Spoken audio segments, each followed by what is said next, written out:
Hey, what is going on, sports fans? This is for my family here at the Lions Den podcast. And this is also for my family over at 12 Rounds of Fury 2, my boxing channel. I'm calling out everyone because I'm actually putting this out on both of my channels. Now, I'm going to get right into it. This is something that I decided to do as my 50th birthday was approaching. This is my 50 best sports memories. Now, this is not the 50 best sports moments of all time. It's not that type of a list. What this is this has to do with things in my life over 50 years that when I think about sports pops up to me as like moments that may have, been emotional moments that may have been happy moments, but sports moments in my life that I look back on in 50 years. Now, to make this fun, what I did was I didn't sit and think about it for a while. What I did was I got a pad and a pen and I just started writing. I started thinking back from when I was a kid all the way up to today. What are the things that stood out to me? What are the sports moments that that I was anxious about or excited about? And I wrote them all down, and I put them down and got it all together so I can share it all with you. Now, it took me a minute to get this together. I actually had some videos and I had a nice little presentation all set up, but this thing has been giving me fits. So I end up just having to do a bunch of still shots instead of really presenting it like I wanted to. So instead of fooling around with it for all of this time, I decided to just get it down, get it together so I can go and get this video done. Because I know me, if I would have taken any longer, I wouldn't have got it done. Now, my plan is to present these to you to basically give a brief example of what this moment was or what was happening here or why it was special to me, and then just to keep it moving because my goal is not to make this to be like 45 minutes to an hour. So without further ado, here are my 50 years of sports memories. I will start with number one: the Detroit Tigers winning the World Series in 1984. I was 9 years old when this happened, but I remember sitting in front of the TV watching this. I remember how my uncles and my neighbors were all excited because the Tigers were in the World Series. Now, I didn't know a lot about baseball during this time, but I did know who the Tigers were. I know that the Tigers were our team, and I know that they were in the World Series. I knew how big of a deal the World Series was. Now, I don't remember sitting and watching all 7 games with my family, but I definitely remember the deciding game. Excuse me. And I remember it being a pop up to left field. I don't remember who it was. Came under and called it, and that was it. The Tigers win the World Series. They run on the field. They jump on the field, and the Tigers are world champions. And I also remember the parade that was to follow. Number two, Navy's Elite Eight run in 1986. Now, you're going to see a lot of the big fella right there in the middle in my memories, number 50, David Robinson. David Robinson is my all-time favorite NBA player. Now, of course, the Pistons is my all-time favorite team, but David Robinson is my all-time favorite player. I remember this being on TV. This wasn't the first time I saw David Robinson. I had actually saw him in a few games before. Now, the thing that stood out to me about Robinson was I like the fact that he was a very athletic center. You didn't really see centers, especially back then, be as athletic as he was. Now, to give you a little backstory on David Robinson, one of the things that made him so athletic is that when I want to say maybe he was a sophomore, somewhere around there in high school, and he said he was going to go to the Naval Academy. They thought that they were getting a 6'7" small forward. By the time he got to the academy, he was 7'1". So that's what made him so athletic. I mean, he could shoot from mid range, he could shoot a little bit deeper. He was very athletic on the inside, very defensive. And I remember this even as a kid, as an 11 going on 12-year-old. I knew that Navy shouldn't have been making this type of a run. That's what made it so special. But the main reason was the big man in the middle, David Robinson, led Navy to the Elite Eight run, something, excuse me, that we may never see again. Moment number three: Mike Tyson becomes the youngest heavyweight champion. This was actually in 86. I made a mistake and put 85 on the screen. Mike Tyson became the youngest heavyweight champion by beating Trevor Berbick. I remember watching this fight live as it happened. Mike Tyson was something to behold. For those of you who did not see the young Mike Tyson, see, some of you think that this is the guy that Jake Paul was going to be fighting in 2024. But no, that was an almost 60-year-old Mike Tyson. This Mike Tyson right here was one of the best in the world and one of the best that ever did it. He went in that fight straight about business. I mean, he took Trevor Berbick to the woodshed, and in 2 rounds, he knocked him out and became the youngest heavyweight champion of all time. I remember thinking, as a young man, like, man, this guy is only 20 years old. He's not really that much, older than me. And look at what he did. I remember the excitement of watching this fight. I remember, my family that was around watching this fight, standing around the TV talking about, how good this young man was. Number 4, I told you it's gonna be a lot of this guy. This is my guy. David Robinson goes for 50 against Michigan. Yes, Michigan is my team. I'm a Michigan guy.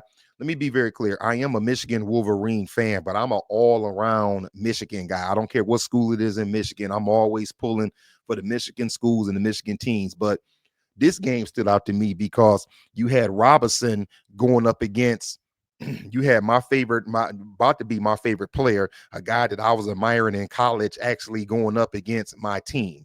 And he put on a performance against Michigan.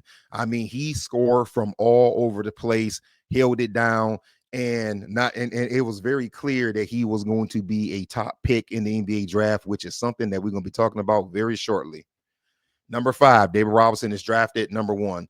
What was amazing about this was not that he went number 1, but something happened in that draft that you or I may never see again. When Commissioner David Stern walked up to the mic, he said with the first pick in the 1987 NBA draft, the San Antonio Spurs select David Robinson from Navy.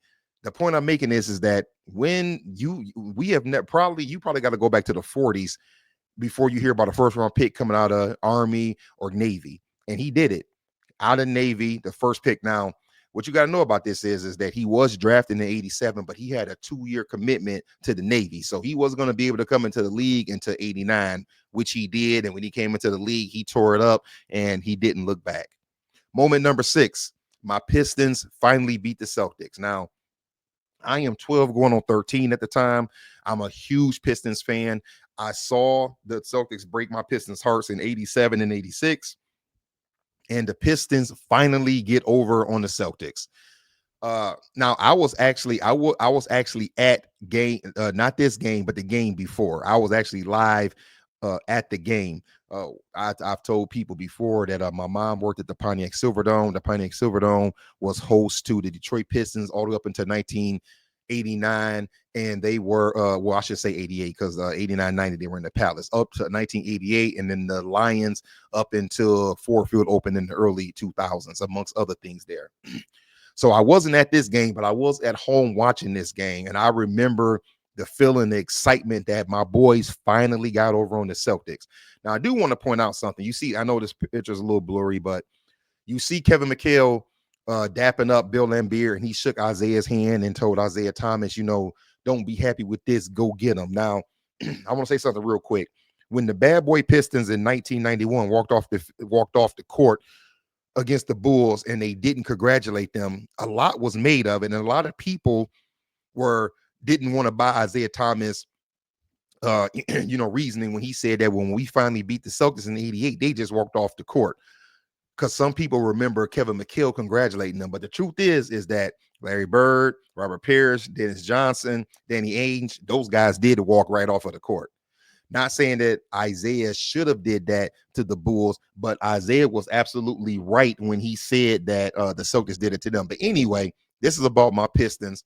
My Pistons go on and finally get over the hump against the Celtics. And some of you who are sports fans, you know how that is. And you got a team, and there's another team always bringing them down. It feels good when they finally get over the hump.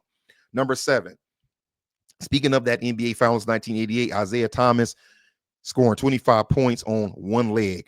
This was one of the gutsiest NBA Finals performances that I have seen in my 50 years. Isaiah Thomas goes down. His ankle is dang near broke.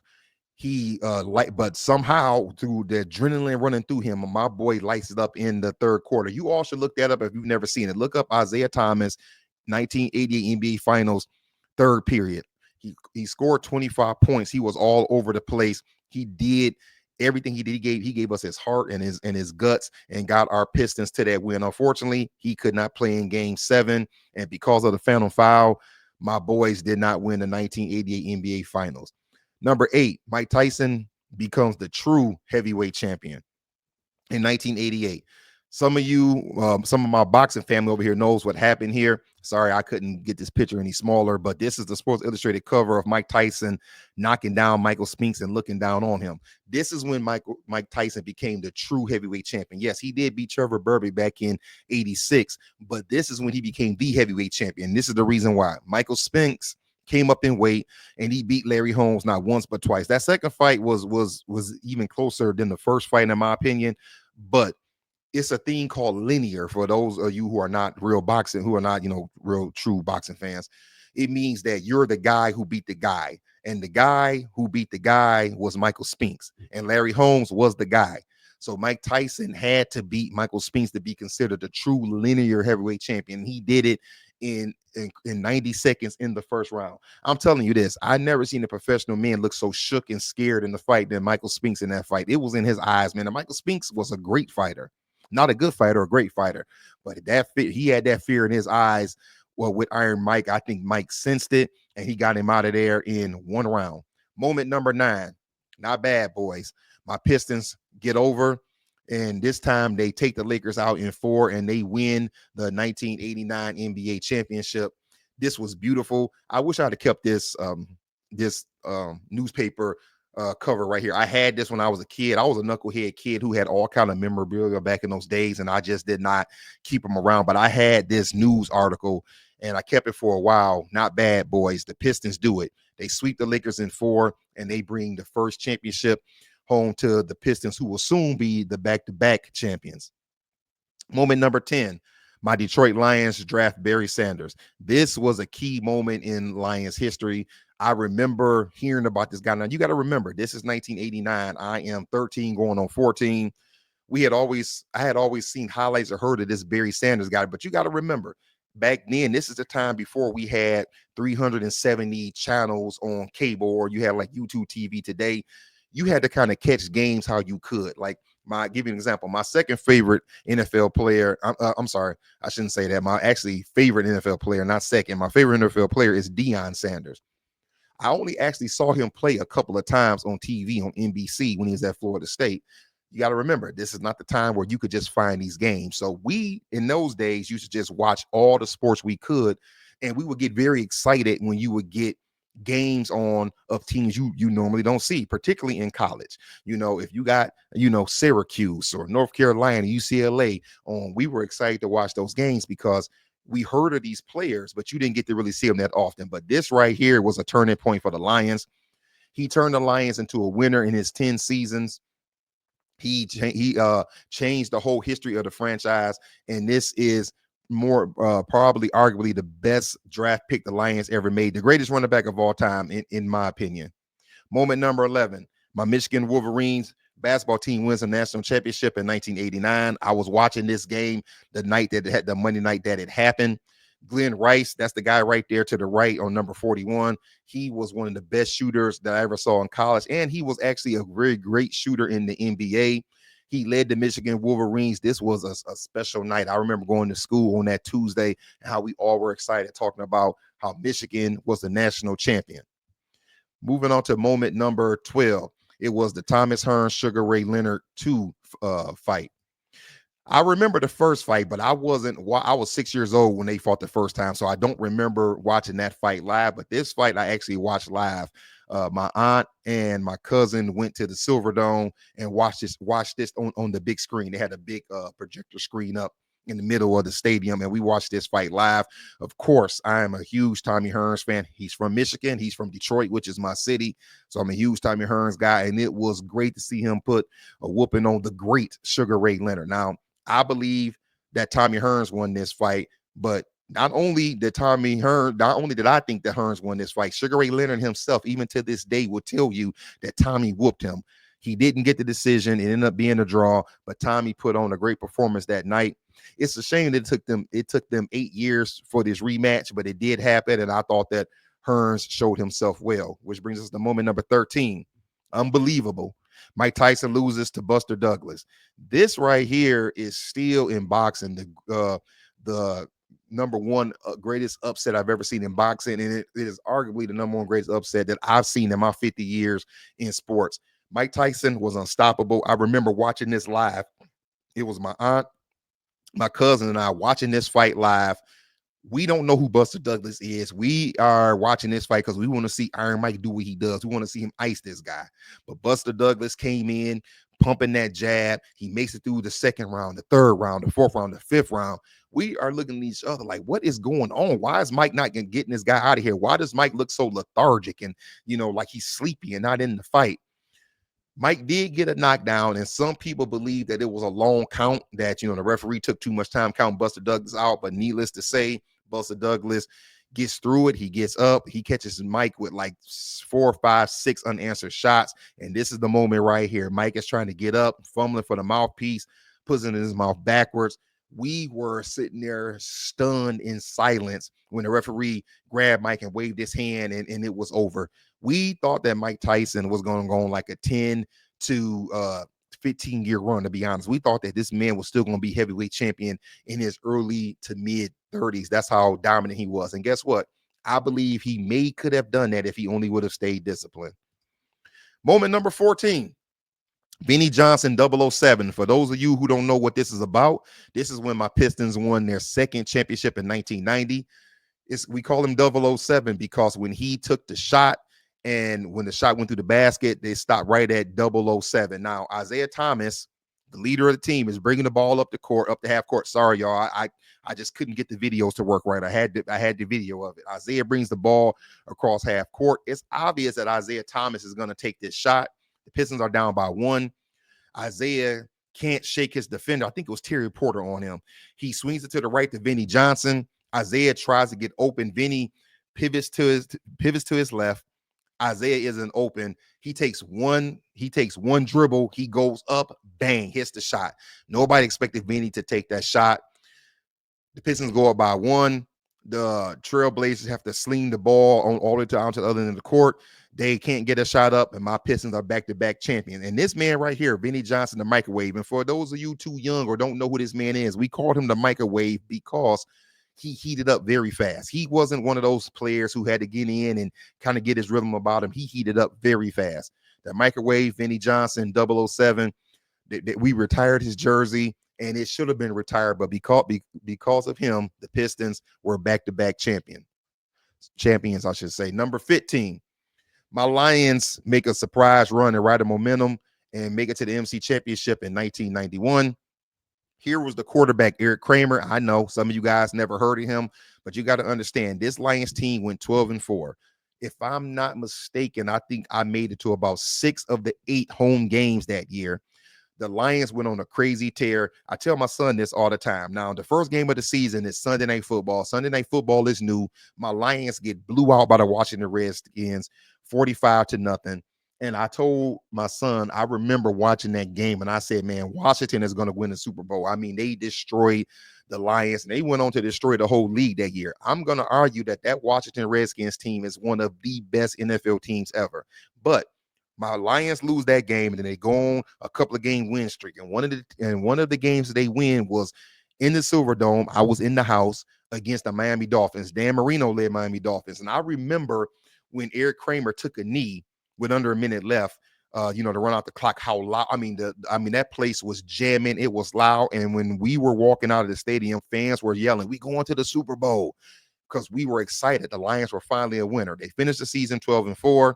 We beat up on the Cowboys at home. By the way, I was at that game against the Cowboys.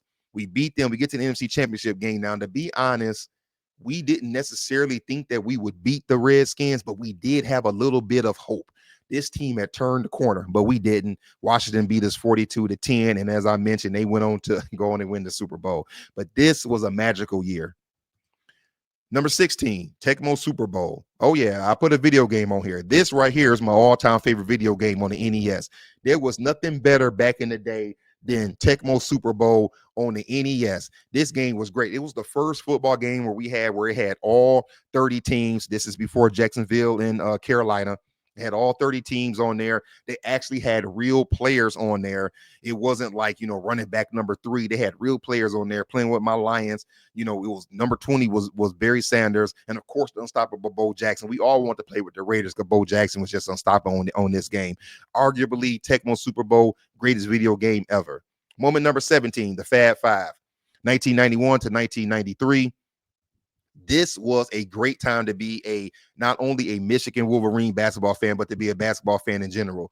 These 5 young men changed the way that a lot of people saw basketball. The baggy shorts, the black socks. They did things that was not unheard of. That was unheard of. They changed the game. They played with style. They played with flair. Unfortunately, they couldn't get it done. But I want you to think about how amazing this is. These young men, as freshmen, make it to the NCAA championship. They lose to Duke, and then they do it again their sophomore year, and they lose to North Carolina. The Fab Five will always be remembered. Yes, you can talk about how they paid the players. We know that was going on everywhere. They were just one of the schools who got caught, but nothing is ever going to take away my memory of what these 5 young men did back in the day. Moment number 18, my guy David Robinson puts up 71 points. This happened in 1994, my senior year of high school. David Robinson, I don't remember how many points he needed, but he wanted to win the scoring title, and he came out in that game on fire. It was against the Clippers. I mean, I never saw him play with such I'm going to call it selfishness, because he did want that scoring title. So they fed him the ball every time down the court. If memory serves me, he finished with 71 points and 14 rebounds. He was on fire this game. I remember the short, the mid-range jumper he hit from the right side that gave him the 71 points. I was a very, very happy young man going to school the next day. Moment number 19, the Pistons draft Grant Hill. You talk about pivotal moments. Sorry for the messed up picture. The Pistons drafting Grant Hill. I remember watching Grant Hill at Duke. Now, you got to remember, this is after the bad boy. So the Pistons lose to the Bulls in 91, and then it basically was down here from there.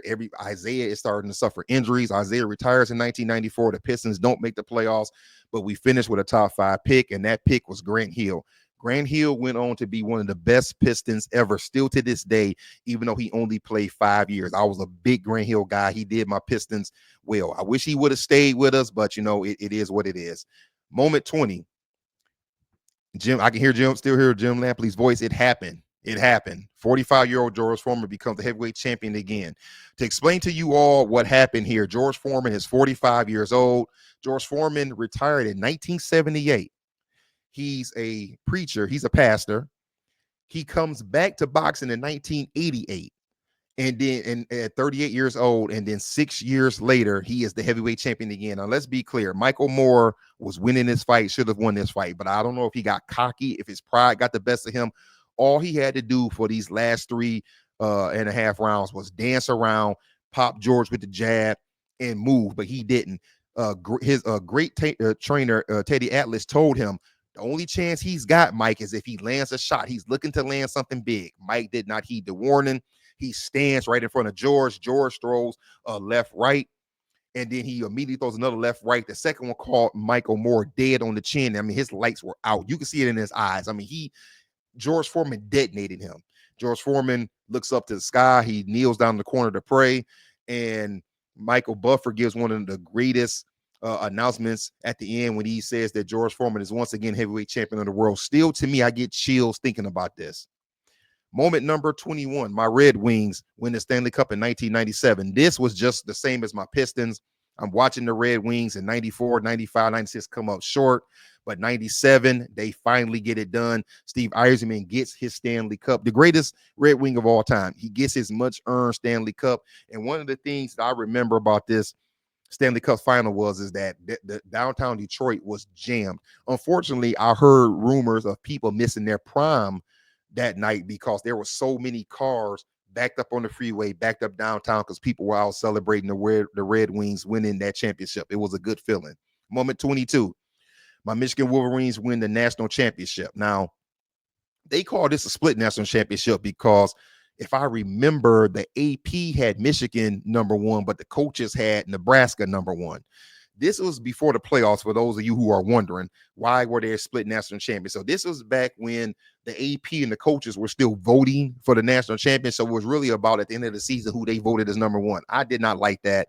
I like the way we do it now with a playoff so we can get a true national champion. But still, this Michigan team was something special. Charles Woodson, my favorite Michigan player ever, was the leader of this team. He was a lockdown corner. He also played the receiver, not to the extent that Travis Hunter did, but he was the person who revved this team up and got them going. This was a great Michigan team. And to be honest, and this is not me being biased, just like I wasn't with my Redskins dominating my Lions, I do think that if they would have put Michigan against Nebraska, I do think that my Wolverines would have won that game. But of course, we're never going to know because they didn't play and they're not going to play.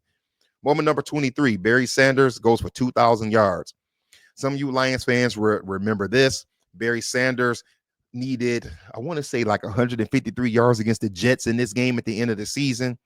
He gets it. He actually got the 2,000 on a short run. They put him like right at 2,000. But we were holding our breath, us Lions fans, because if you know Barry Sanders is good for running backwards and losing yards. He didn't do that this time. On the very next run, he runs maybe like a 37 yard scamper. He almost scores. And if I'm not mistaken, I believe it was former Lions defensive coordinator Aaron Glenn who took him down at like the 5 or 6 yard line. This was amazing. We were so happy for Barry. Moment 24. The Lions draft Terry Fair over Randy Moss. Well, 1998. We're talking about the Lions. Randy Moss is coming out of college. Randy Moss took college by storm at Marshall in 1997. Some people thought that he was going to go 8 to the Cowboys. The Cowboys passed on him, and Randy Moss, because of character issues, began to slide down. We get to my Lions at 18, and I'm saying to myself, please let the Lions take this guy. I mean, this dude could be a game changer. The Lions could use a receiver. I know we had decent receivers at this time, but man, this kid is electric. 6'4", 4'3". He could jump out of the stadium. Nope. Lions pass on him, and they take Terry Fair. Now, let me be fair. No pun intended. Terry Fair was a good player, but the main reason the Lions said they took him was not because they needed him as a corner, which he was, but they needed him to be a returner because Mel Gray was gone. That's the reason why they passed up on Randy Moss, because they wanted a kick and punt returner. Well, Terry Fair had a decent career, but Randy Moss had the career he had, and that speaks for itself. Halfway here, y'all. Number 25, Tiger Woods at 21 years old wins the Masters. Now, I didn't know a whole lot about Tiger Woods, but I had kept hearing about this young kid from Stanford who was going to be the next great golf player. And I'm going to tell you something that I read about this Masters right here. Tiger Woods is 21, going to play in the Masters, and he played a round of golf. I guess it's tradition that at the Masters, the players that are playing play with a legend like the day before. So Jack Nicklaus, who happened to be Tiger Woods' idol, they play a round of golf, and it was said that after they were done, Jack Nicklaus went back to the clubhouse and told all the older golfers, man, this kid who I just played with, this dude is going to shatter all my records. I'm telling y'all, he's going to be that good. Well, Jack was almost right. Tiger was almost there. We thought that he was going to be the guy. He came up short, but this right here at 21 years old, and I remember watching that Sunday. Now, I didn't watch it up, a Thursday, Friday, Saturday, but when I heard that he was in the league and there was a chance that this kid could actually win the Masters, I watched it. I remember the moment. I remember the chills. I remember the excitement of seeing him, the adrenaline I got by seeing him hug his mother and then his father who got him into golf. Tiger Woods, 1997 Masters champion. Moment number 26, Michael Jordan's last shot. He gets ring number 6. This was an iconic moment. I was still a very big NBA fan here. My Pistons were not championship level, but I remember watching this NBA Finals. Yes, being a Pistons guy, even though I had my issues with Jordan, I still respect what the man did. I remember watching this game. Yes, he pushed off of Byron Russell, but guess what? You still got to jump up and make the shot. He did, and I knew it was good the moment it left his hands. This scene right here is iconic. Look at all of the Jazz fans in the background and how they got their hands on their head. They knew it was over the moment that shot went up. They were in disbelief. Mike hits that shot. They hold off the last, I think it was like 4 or so seconds. They hold the Jazz off, and the Bulls get championship number 6. Number 27, the summer of 1998, Mark McGwire, Sammy Sosa, the home run chase. Now, yes, it is been said, it may even be true that both of these guys were on steroids. But I got to tell you something. Baseball was kind of boring. Baseball was dying out a little bit, but these two men right here, regardless of what you might think about them, these guys actually brought baseball back. It was an amazing summer. I mean, it was home run after home run. And when these guys got into the 50s, you were starting to feel it that one of these guys or both of these guys are going to pass Roger Maris. It just so happened that, I mean, this is they talk about like the baseball guys or whatever. This was amazing what happened. It was the night they were in St. Louis.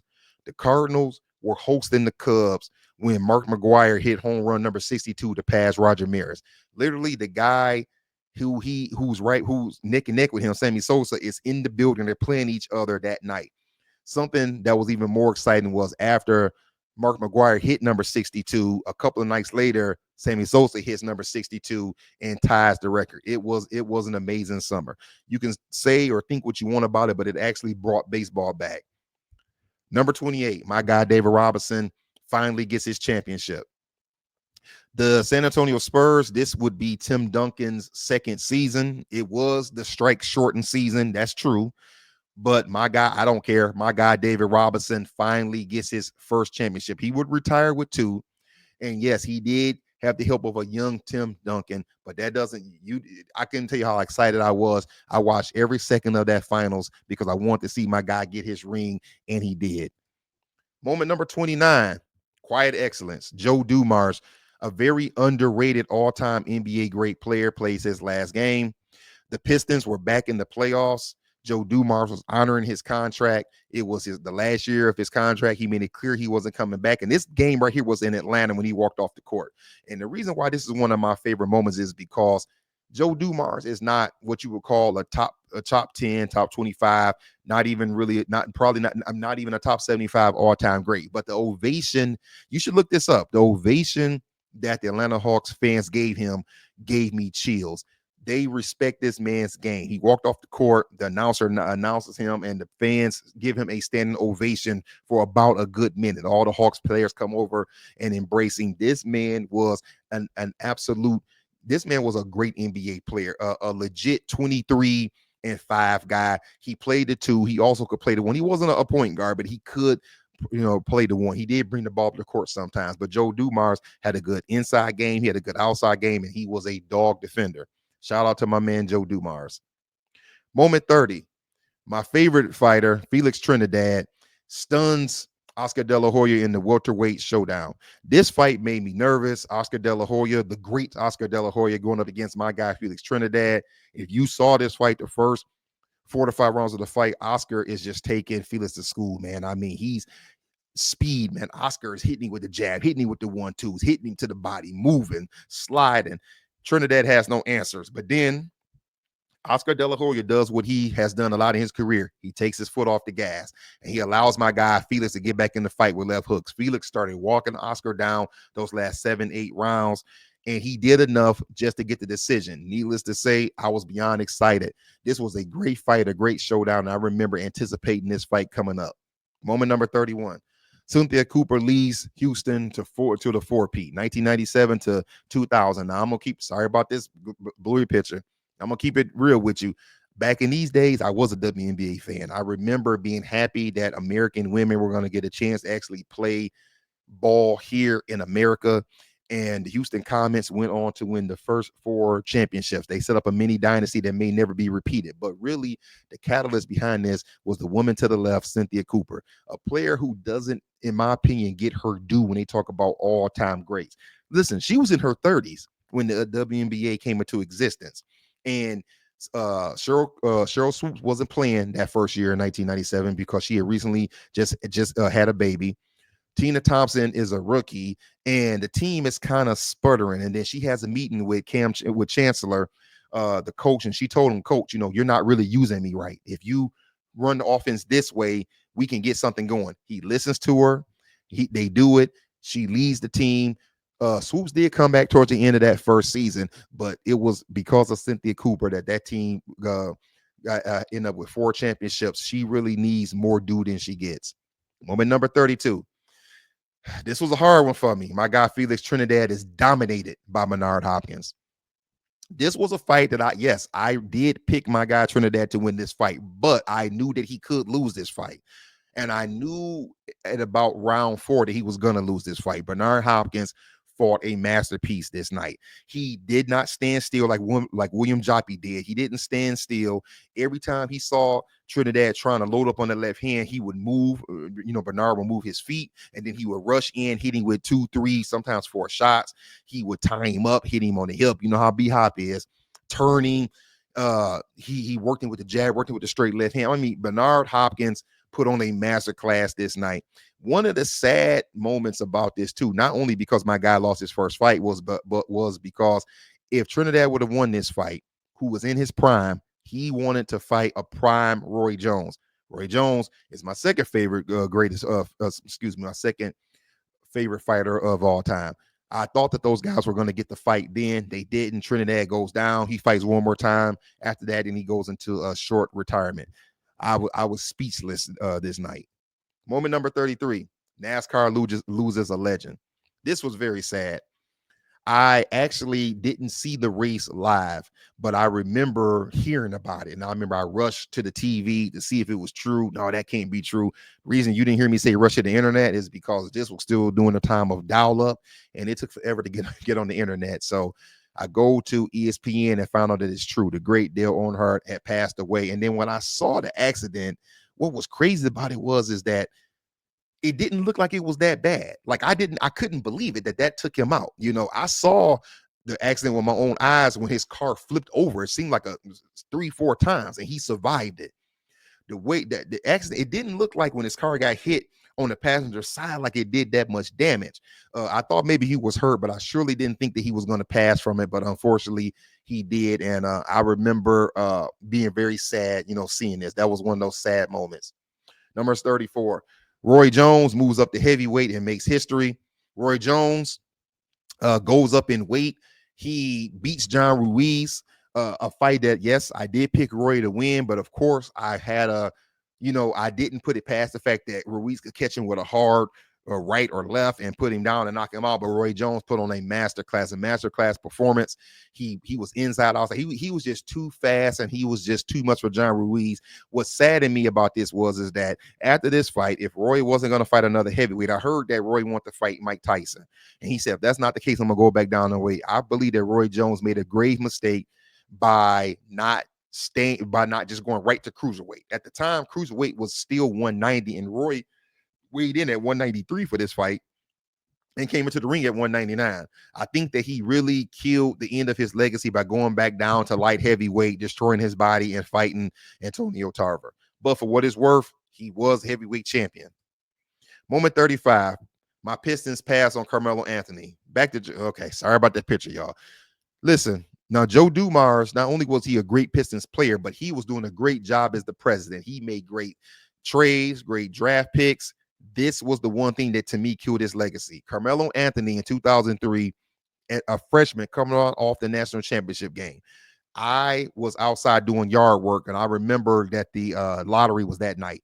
And the Pistons had made a trade where they traded Otis Thorpe like 4 years before this, and it was for the 2003. They would get Houston's first round pick as long as it wasn't the number 1 overall pick. Of course, LeBron James was the first pick, so I was sick with that. But the Pistons could get number 2, and of course, I'm saying, man, the Pistons are going to take Carmelo Anthony. I go in the house. I made sure I got in there to watch the lottery. I get in. And it happens. Houston Rockets get the second pick. Oh, great. The Pistons get this. I'm yelling. I'm like, yes, the Pistons are going to get Carmelo Anthony. And then David Aldrich interviews Joe Dumars after the draft. And Joe Dumars is saying, well, we're going to look at this and that, blah, blah, blah, blah, blah, blah, blah. And then David Aldrich said, oh, we all know you're going to draft Darko. Dude, I thought that he had to be joking. I said, there's no way that Joe Dumars is going to pass on Carmelo Anthony for Darko Milicic. He did. And if you know, Darko Milicic is one of the top busts of all time. Number 36, the Pistons shocked the world in 2004. Well, this did make up for it. The Pistons make it to the NBA Finals after making it to like 6 straight Eastern Conference Finals. They beat the Lakers. This was a Lakers team that the Pistons were not supposed to beat, but the Pistons did beat them. They beat them in 5 games in dominant fashion. And if it wasn't for Kobe Bryant having a crazy game 2 and hitting a long fadeaway 3-point shot to propel the Lakers, my Pistons could have swept them. Larry Brown had the Pistons prime for this game. He had the perfect game plan, and the Pistons played it to perfection, and they brought my boys championship number 3. Moment 37, deep left field. That was the call. My Tigers go back to the World Series in 2006. Now, if you remember, I said that's Ordonez right there at the plate. If you remember, my Tigers won the World Series in 1984, and my Tigers had a hard 1990s. I mean, bro, we had some losing years, and then I want to say 2 years before this, my boys lost 119 games, if memory serves me. But then Jim Leland comes in and he puts an end to all of that. He changes the culture, and they go on to win, and they go to the World Series. I was watching this game live with my best friend, and I remember this pitch right here in the call. Ordonez hits it deep left field. It goes deep left field. This was in Detroit. The crowd goes crazy. My Tigers go to the World Series. They didn't win, but they did make it back to the World Series. Moment 38. Fourth time's the charm. Detroit drafts Calvin Johnson in 2007. The greatest Detroit receiver of all time. Now, why do I say fourth time's the charm? That was actually my quote. Because before Calvin Johnson, the Lions drafted 3 wide receivers: Charles Rogers, Roy Williams, and Mike Williams. They were trying to put weapons around Joey Harrington, but now Joey Harrington is gone, and the Pistons pulled the trigger on Calvin Johnson. I'm so glad they did. Not only was he the greatest Lions receiver of all time, he's one of the best that ever did it, in my opinion. A good receiver. Unfortunately, we couldn't get him a championship. Moment 39. My top 2 fighters square off. Remember earlier I talked about Roy Jones and Tito Trinidad? Well, they did fight, but it was not in 2002, but it was in 2008. This really was a cash grab. Both of them were well past their best years. Trinidad had retired another time, but he came back one more time, really just for this Roy Jones fight. He said he did it because it was an itch that he wanted to scratch. That could be true, but we also know that my boy got a good payday. This was one of the last times that Roy looked really great, but of course it was against a smaller fighter. They fought at a catch weight of 170, but I did get to see my 2 favorite fighters fight. It was well past their best days, but it did happen. Moment 40. David Haye against Vladimir Klitschko. Well, I'll tell you why I was so excited about this. You talking about my favorite fighters? This is another example of 2 of my favorite fighters fighting. I'm a big Vladimir Klitschko guy. Now, a lot of people say that a lot of people didn't like him. They thought he was boring. He wasn't their cup of tea. I had no problems with the steel hammer. I thought that he was a great heavyweight champion. And then you got my guy David Haye. Skill, power, cruiserweight. He's fast. I thought that he had an outside chance to win this fight, even though now this is for my people on my boxing channel. I've never picked against Vladimir Klitschko, and I didn't pick against him in this fight. Vladimir Klitschko does what I thought he was going to do. He jabbed. He didn't knock David Haye out, but he did win a wide decision. But I remember I was very excited for this fight. Moment number 41. Finally, we get Mayweather against Pacquiao. Now, this fight was about 6 years too late. Who do you blame? I don't know. I don't care. But I'm going to tell you something that I did say about this fight. And for those of you who are not on my boxing channel, go over there and subscribe. You can find this video. I'll talk about it in the video. I said when this fight got made that the lead up to the fight was going to be better than the fight itself. And it was. It wasn't a horrible fight, but it was what I expected. I honestly, people, I did not think that this was going to be a great fight. Mayweather puts on a masterclass. Pacquiao said that his shoulder was hurt. Whether that's true or not, I still think that it was going to still turn out the way that it did. It was going to turn out to be Floyd Mayweather putting on a masterclass. But I got to tell you something, people. Leading up to this fight, the excitement that we felt that this was finally going to happen, that these 2 finally made an agreement. It all started with that meetup at that Miami Heat game where they met at on court side, and they shook hands and they met for the first time, and then they exchanged numbers, and then Floyd goes to Manny's hotel room. I think he went to Manny's hotel room, and they sit down and they talk it out and they get the deal done. Biggest fight in boxing history, biggest pay-per-view in history. Moment number 42. Blocked by James. That was the call. LeBron James gets Cleveland a ring. This right. Okay, sorry. I thought that it was going to have the whole picture there. I'm sorry about that, people. But this right here was another one of those, for me, great NBA Finals moments. I was watching this game. The Warriors are, trying to seal the deal. LeBron James sprints 3 quarters down the court. showing the athleticism. Iguodala is going up to try to get a bigger lead for the Warriors, and James just jumps from the Raptors and blocks his shot. And I remember the announcer yelling, blocked by James. I remember just like, being like, oh man, you get that excited moment, like, man, that was sweet. LeBron James with the block. Now, yes, Kyrie Irving did hit the shot that won the championship, but this right here was a big moment in history, and it was a big momentum changer in the game, in my opinion. Moment number 43, the return. Tiger Woods wins the Masters in 2019. This one right here was insane to me. I thought that Tiger Woods was done. Look at the difference between that 1997 picture I showed you in here. He's all, almost bald on the top. Tiger Woods winning the Masters in 2019 is one of my all-time favorite. I'm talking like top 10. I remember when he was in the league on that Sunday, I was watching that last round and sitting on the edge of my seat like, can this really happen? It did happen. Tiger Woods caught lightning in the bottle. He wins the Masters, and unfortunately, that's probably the last Masters, last major we're ever going to see him win. But man, it felt good on that Sunday for him to get another green jacket. Number 44 is a very tragic one. Kobe Bryant is gone. I will remember this one sticking out because we had just landed in New Orleans. We had maybe been there 25 minutes. It's my brother-in-law's birthday. We're going to New Orleans, and we get in the shuttle, and my cousin gives me a call and said, "Cuz, did you hear what happened?" I'm like, "What are you talking about?" I said, "No, man, I'm in New Orleans. We just landed. Like, I'm talking like we just, we've been here about 25 minutes. What's happening?" He's like, "Dude, Kobe Bryant is gone, man." What? He's like, "Yeah, man, he was in a helicopter accident." Like, is that true? Man, I opened up my phone and I go to I don't remember if it was NBC or ESPN or something, and it's right there. Kobe Bryant, gone. And this one stung, man. I saw Kobe Bryant when he was 17 in the McDonald's All-American, not McDonald's All-American, the McDonald's uh All-Star game at the Palace in Auburn Hills in Michigan. He's 17 years old. This was about 2 months before he was drafted. So I saw him as a kid in person, and to think that he was gone, this young was, man, that this one stung. The Black Mamba, top 10 all-time great player, gone. Number 45, the GOAT, Queen Serena Williams, plays her final match. This one was definitely chilling to see her make that great run that she did a couple years ago. She didn't win. She came up short, but when I saw her, it was a surreal moment to see her, back off on the court that last time and wave goodbye to the fans, and then she did the twirl. I think, without argument, this is the greatest female tennis player of all time. She was amazing during her career. For those of you who are tennis fans, you know how good she really was, and I think it's going to take a great, great woman to ever surpass her.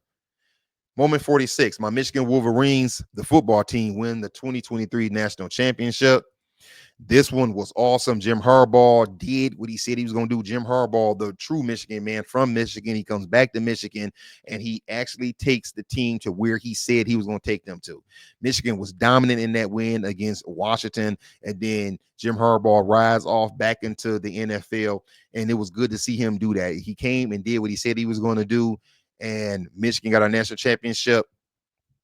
And not only that, the thing is that I remember a couple years ago, people were talking about, like, maybe, what I'm saying, he's overstayed his welcome, maybe he should go. But you know what? He finished the job. Always going to remember that moment, which brings us to moment 47. 2023, my Detroit Lions make a surprise run to the NFC Championship game. We were not expecting this as Lions fans. This game right here, by the way, I was at this game. Lions Den was in the house. Baker Mayfield is he's somewhere inside the 10. The Buccaneers are trying to drive down the field to get a touchdown, a 2-point conversion to tie the game up. Baker Mayfield drops back. He doesn't see Derek Barnes.